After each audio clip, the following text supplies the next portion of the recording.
Hi, everyone. Welcome to the PoliticAL update with me, Alexandra Acker-Lyons. I pay attention to the political news, so you don't have to.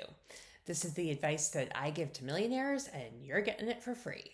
It is Friday, August 22nd, 2015.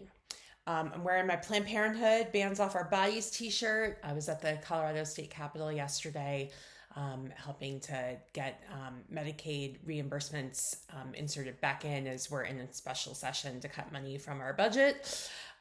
Seeing this around the country because of the big, terrible bill. So go fight win. We have to show up when we need to.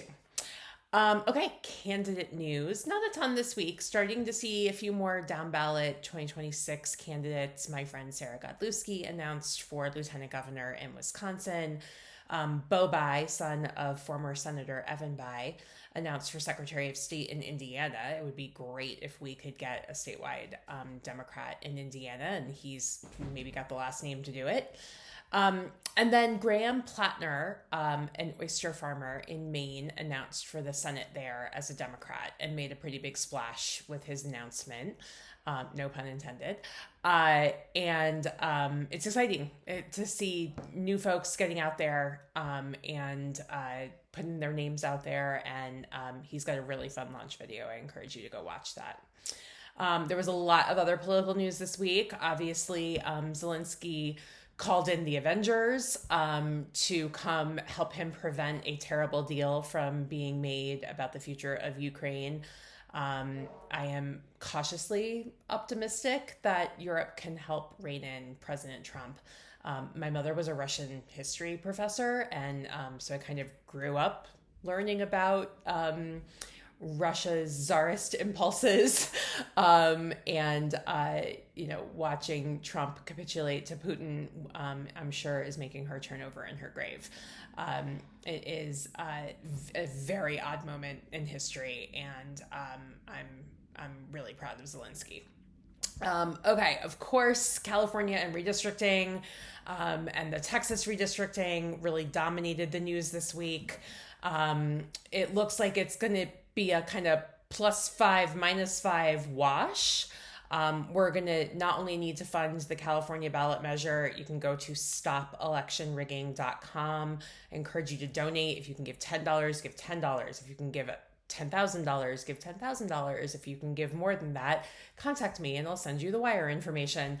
It's all hands on deck. This is a must win. We now have the maps, and now we have to pass the ballot measure, or else Texas wins, and we will continue to see a couple of other states around the country move forward and pick up one seat here, one seat there.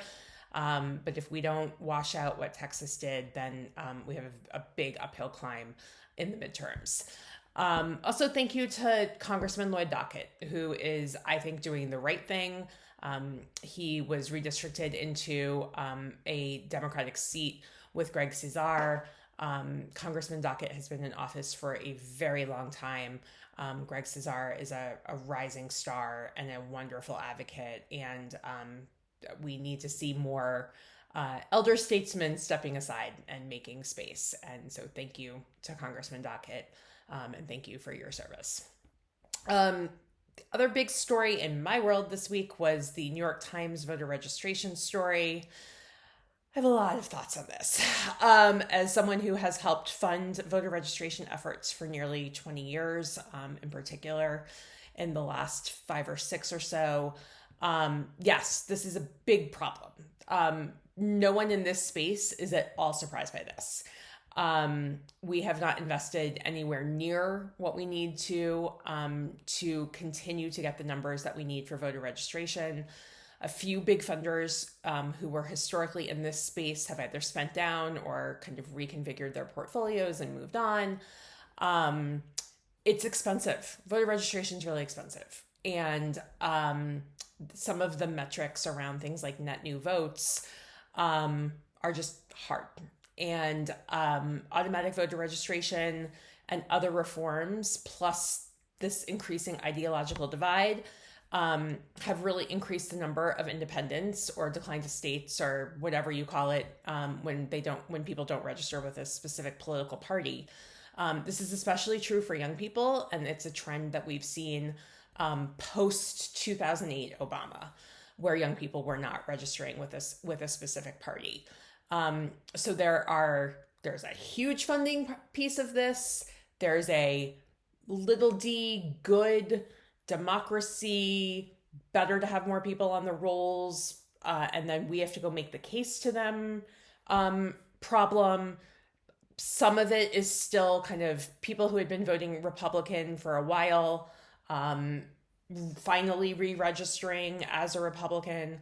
But one of the big things here too is that we have been using 501c3 tax deductible money for decades to do voter registration, and it's backfired because a lot of the communities who we assumed were part of the Democratic base are not. They are persuasion targets. Doesn't mean that they're not going to vote for Democrats. It means that we have to communicate with them more. And so I'll say again, everyone needs to get over the tax break. Get over it. If you're rich, get over it twice. You're rich. You're fine. Not that I love paying more in federal taxes to this administration, but we are going to need to use political money for things like voter registration. We are going to have to stop assuming that 501c3 money can get us the electoral outcomes that we want. Full stop. Happy to talk more about this with anyone offline. So don't freak out. There are solutions to this, and we can fix it. It's just like most things, going to take some money and take some time.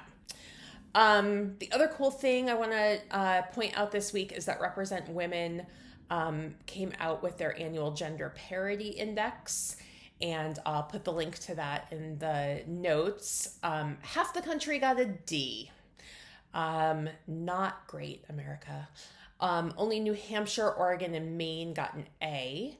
Of course, a couple of states like Colorado, Nevada, and New Mexico have achieved gender parity in their state legislatures. But like Colorado's never elected a female governor or female senator.